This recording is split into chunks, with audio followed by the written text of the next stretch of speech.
Welcome back to Journey of a Ballaholic, the best talk show for basketball addicts. I'm your host, General Hannibal X. Now here are my NBA East playoff predictions for the upcoming 2019-2020 season. And with so many offseason changes, the NBA has seen a seismic shift unlike anything that we've ever seen before. And with less than a month and a half before the regular season begins, on this journey I'm going to be predicting the NBA's 2019-2020 Eastern Conference standings. I'm going to be ranking the best team to the last team, and we're going to go over each team's record and break down who I think is going to be the team to come out of the Eastern Conference.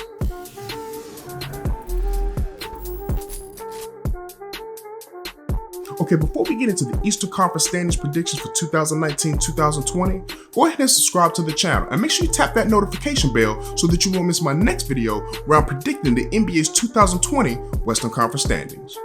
Okay, coming in last place in the 2020 NBA Eastern Conference standings, at number 15 with a record of 17-65, I got the Charlotte Hornets.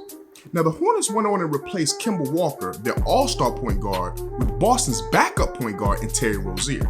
Now, in the 2018 playoffs, Scary Terry, he did have 16 points a game, 5 rebounds, and almost 6 assists in 19 games as a starter. The Hornets are going to need that kind of production, and they're also going to need Miles Bridges to take that next leap next year if they want to try to get out of the bottom of the East. I'm just not seeing it. So I think that the Hornets are going to be the worst team in the Eastern Conference. At number 14, with a record of 21-59, I got the Cleveland Cavaliers. Now, when the Cavs drafted Darius Garland to pair in the backcourt with speedy Colin Sexton, I think what they were trying to do was set up a backcourt similar to what Portland Trailblazers have with Damian Lillard and CJ McCollum. But the reality is, they may never get there. They definitely won't be that next year. For the Cavs to have any success, they're going to need more than 22 games from Kevin Love. They also would love to be able to get Cedi Osman to take that third-year leap and to kind of blossom and take that next step. But at the end of the day, I think that the Cleveland Cavaliers are going to be at the bottom of the barrel, looking up at everybody else.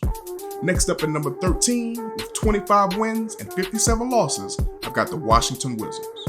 Listen, the East has gotten better. John Wall's likely going to be out all of next season. The Wizards lost Bobby Portis, Kelly Oubre, Otto Porter, Trevor Ariza, even the underrated Satoransky. And Bradley Beal still hasn't signed on long-term with this team. The real hope that they have is that they can get Isaiah Thomas to kind of resurrect his career, or maybe a young guy like Thomas Bryant at the center position can kind of break out. I'm just not buying this young Wiz Kids team. At the end of the day, I think that the East is just too good, it's too deep, and if it wasn't for Bradley Beal, they would be even lower on this list. Moving on to number 12, with 26 wins and 56 losses, I got the up-and-coming Chicago Bulls. Listen, Zach LaVine last year averaged almost 24 points a game, and this year, I think he could be a potential all-star. But the key to their success is going to be the X factor is going to be the third-year big man Lauri Markkanen.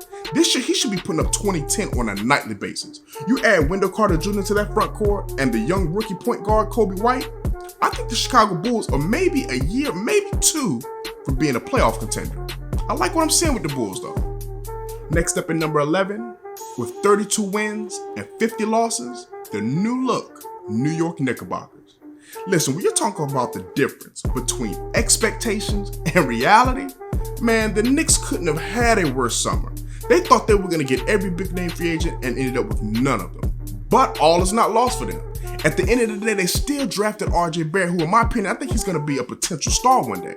Add in Julius Randle, who last year put up 21 points and 9 rebounds in New Orleans. And then they got guys like Bobby Portis, Marcus Morris, Elfrid Payton. These are legit NBA players.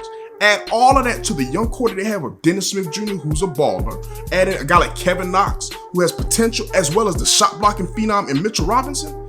Listen, this New York Knicks team, I think it's going to surprise a lot of people. They're going to just barely be on the outside of the playoffs looking in, but they're coming.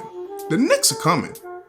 Coming in at number 10, with a record of 36-46, I got the up-and-coming Atlanta Hawks. Listen, the Hawks were probably the biggest winner of the 2019 draft. Anytime you're able to draft Cam Reddish and DeAndre Hunter, listen, that's as good as it gets. Mix that young talent in with Trae Young, who last year as a rookie averaged 19 points and 8 assists.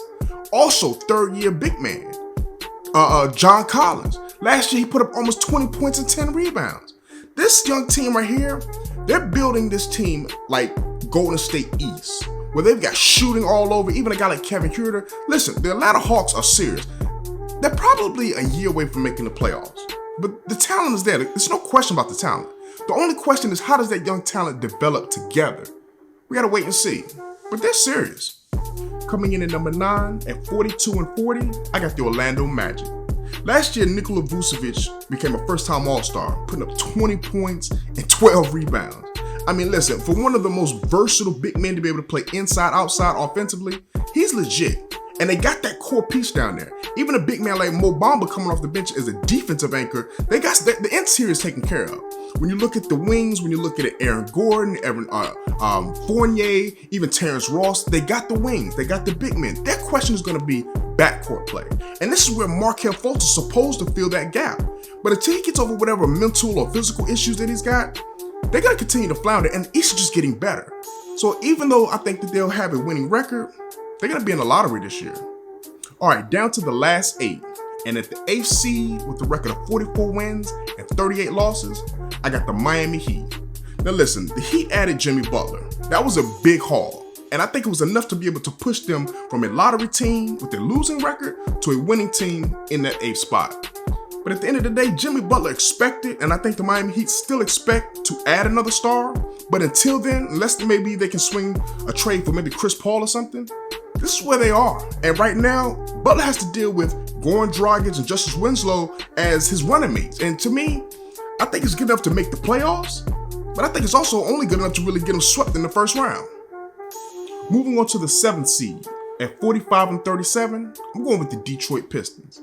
Now, the Pistons have one of the best front courts in the NBA with all-star big men of a top 5 power forward in Blake Griffin, and they got a top 5 center in Andre Drummond.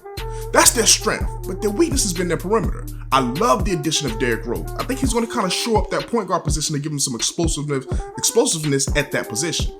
Luke Kennard, we know, is a sniper from outside, but the move that I really like for Detroit is the pickup of Joe Johnson, the MVP of the Big 3 League. I think that was an excellent move to be able to be a wing to either come off the bench and or start at that small forward position. That's a big move, and I think the Detroit Pistons are going to be able to make the playoffs and get that 7th seed. But unfortunately, it's just too much power at the top of the West, so I got them going out in maybe 4 or 5 games in the first round.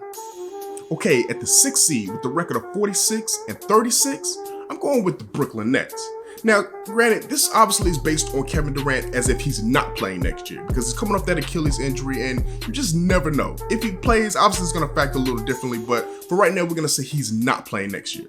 And with that, there still, I think, can be a playoff team. I mean, listen, you add a superstar like Kyrie Irving, you add a good, legit big man like DeAndre Jordan, who's a legit rim protector. What that does, it gives them quality depth because a guy like Spencer Dinwiddie, even Jared Allen, now these guys can be bench players and or just more so role players than the roles that they had to play last year. So I love those additions. Also, a guy like Joe Harris, who's a sniper, one of the best shooters, he's going to create a lot of floor spacing for Kyrie to be able to dance to get into the teeth of defense. But one of the true X factors is going to be the return of Karis LeVert. That's what I think is going to be enough to be able to carry them, even with Durant not being there, to be able to still be a playoff team. Now, ultimately, I think once they get to the playoffs, they're really going to be out in the first round. I'm gonna give them 6 games. I'm gonna give them 2 wins in the playoffs, but they're still going home in the first round. Coming in at the 5th seed with a record of 47 wins and 35 losses, I got the reigning NBA champions, the Toronto Raptors. Listen, it's kind of tough to call a team that won the championship a loser. But at the end of the day, I think that the Toronto Raptors were the biggest losers this summer. Anytime you lose Kawhi Leonard, you can't consider that a winning season or winning off season. But listen, they do get OG Anunoby back. They added Stanley Johnson, so that's going to kind of mitigate that loss a bit. What they're truly hoping for is that Pascal Siakam continues to improve like he did last year. Last year getting the most improved player of the year. This year I think he could be an all-star. You got Kyle Lowry coming back. You got a lot of solid vets with Marc Gasol and Serge Ibaka. Like, there's still talent on this team. And Nick Nurse proved to be a legitimate NBA coach last year. So he's going to have to be a little creative this year to kind of figure out some different schemes. But at the end of the day, I think the Toronto Raptors, even in the 5th seed, I think they're going to win their first round matchup despite not having home court advantage. I think it's in the second round is where they're going to probably lose in 5 games. Okay, next up with the 4th seed at the record of 49 wins and 33 losses, I'm going with the Boston Celtics. Now, I understand the optimism, okay? We can look at it as addition by subtraction, right? You lose Kyrie Irving, but you improve on chemistry, locker room presence, leadership. I understand that, okay? That makes sense. Even if you want to factor in the optimism of Jason Tatum and his expected jump in his third year, I get that. Jaylen Brown's going into his fourth season. Even Gordon Hayward is 2 years coming off of his major injury. So I understand all these things, and that those guys should get better. However, when you're losing Al Horford and trying to replace him with Enes Kanter, who's one of the worst defensive big men in the game, I don't see how that is an improvement. I also don't like the fact that they lost quality depth when you're talking about experienced role players in Marcus Morris, Terry Rozier. Those I think are kind of going under the radar as far as pieces that they're going to miss. Now, granted, they did draft well. I love the addition of Carson Edwards, Romeo Langford, but those young guys are not the quality of experience and or players yet that they lost. So at the end of the day, even though I think that the Boston Celtics record will be the same at 49 wins, and I think that they're going to be a top 4 seed during the regular season, I got them losing in the first round to the Toronto Raptors. Down to the last 3. And with the third seed, with the record of 52 wins and 30 losses, I'm going with the Indiana Pacers.